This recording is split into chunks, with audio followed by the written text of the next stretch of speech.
This is the world's first liquid cooling compatible 8-inch gaming handheld. It's the OneXPlayer Apex, and you might be asking, liquid cooling, that's a little bit overkill, guys. Let's just calm down a little bit. But it's for good reason, because this is one of the very few handhelds on the market that are packing the Ryzen AI Max Plus 395, AKA Strix Halo, AKA the most powerful gaming chip you can get in a handheld that's available right now. One of the challenges that handheld makers have had to deal with when thinking about how to have the Strix Halo unified memory chip with Radeon 8060S graphics. How do we put that into a handheld and extract the amount of performance that we want to get without making it burst into flames? And the answer that OneXPlayer came up with is liquid cooling. So there are 3 or 4 ways, I guess, that you can use this thing. One is plugged in with the AC adapter. Number 2 is with the external mountable battery pack. It's 85 watt hours and it just clips right on there. It's got a built-in kickstand and everything.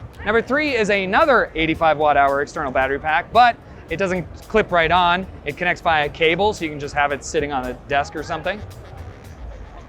And the 4th way that you can use the Apex is by plugging it into OneXPlayer's Frostbay liquid cooling module. Now, when you're running off the external battery, that's gonna give you 55 watt TDP. When you plug it in via the dedicated plug or by the USB-C 4 port, you can run it at 80 watts TDP. When you plug it into Frostbay, you're gonna be able to run this thing up to 120 watts TDP. The amount of performance, it's a little exciting. It's pretty cool. Power supply mode change to battery power. So this is the Frostbay liquid cooling module. Right now, it's plugged into the Super X laptop 2-in-1 that is actually running the exact same chip, the Ryzen AI Max Plus 395.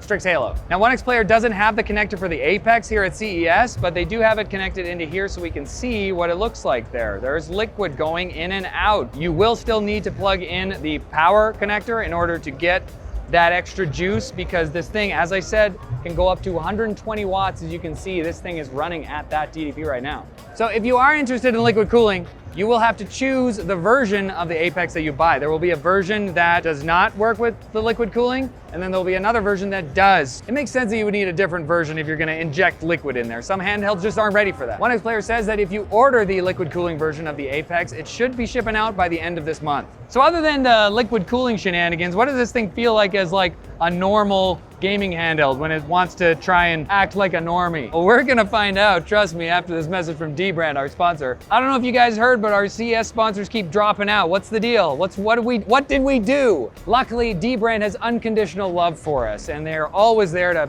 pop in and sponsor our CES coverage. We love them so much, especially because they make really cool skins, cases, screen protectors, and other things, cases for handhelds like this. You should check them out probably, and send them a message on Twitter saying how much you appreciate them, and go to one of their fun new URLs like emergencysponsor.com. You get it? So we're dealing with an 8-inch display, 1920 by 1200 resolution at 120 hertz, 16 by 10 aspect ratio, nice and big. It feels nice and big. I could get lost in here. Colors look good, doesn't look washed out, nice and sharp. I'm in trouble, they're gonna arrest me. We also have 2 capacitive joysticks, so that's really nice to see. A back button over there, start button, D-pad. They've got a button there to call up Windows Game Bar. They got their One X button here. A single tap will open up their performance overlay, and a long press will open up the OneXPlayer library. And then it's kind of like a SteamOS style, library aggregator, so you can get to all your games in one place. And then you got your face buttons here, which have a very detectable click. Yeah. You can hear that, Andrew?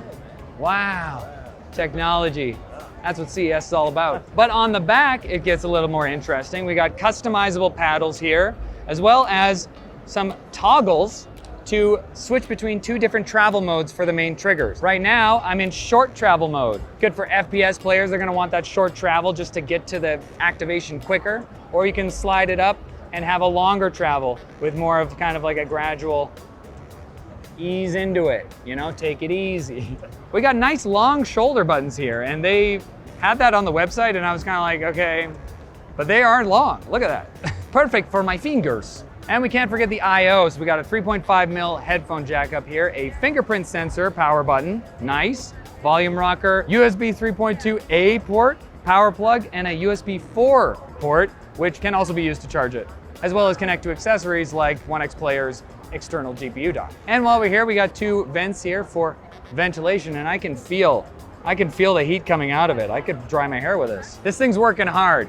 Strix Halo works all day. On the bottom, we got another USB-C port, this time USB 3.2, as well as a micro SD card slot that does support up to 2 terabytes of additional storage. And then over here, we got a mini SSD slot. So that's a newer form factor that you're seeing in some handhelds. I think bwin is the company that's kind of pushing that forward, but it's a new SSD form factor, and that will also support up to 2 terabytes of storage. Now inside, there's also an M.2 SSD. You can get it with 1 terabyte or 2 terabytes of storage, and that comes with Windows installed on it by default, but OneXPlayer told me you can install SteamOS on one of these other storage options and then dual boot, if that's, what you're into. I'm cool with it. Down here, we also got dual speakers that are Harman certified. Oh, and not to mention that when you take the battery off, you can see the dual fans in the back. It's sucking in air there and shooting it out the top. Now, as you would expect for a handheld that requires, either to be plugged in or have a hefty external battery on it, it's got a little bit more weight to it than some other handhelds in the market that have a built-in battery.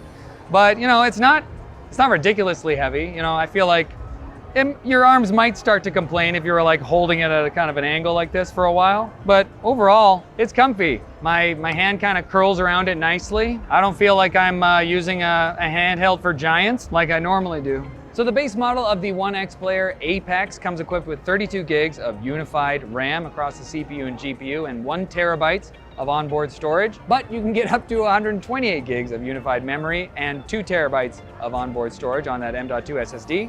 The OneXPlayer Apex starts at $1,700 and it comes with an external battery. And then it'll be another $260 for the liquid-cooled version that comes with the Frost Bay module itself. Now, yeah, that's a little steep, but this is the most powerful handheld on the market right now. And have you seen our other videos covering CES on ShortCircuit? You should probably check those out, and you should probably subscribe.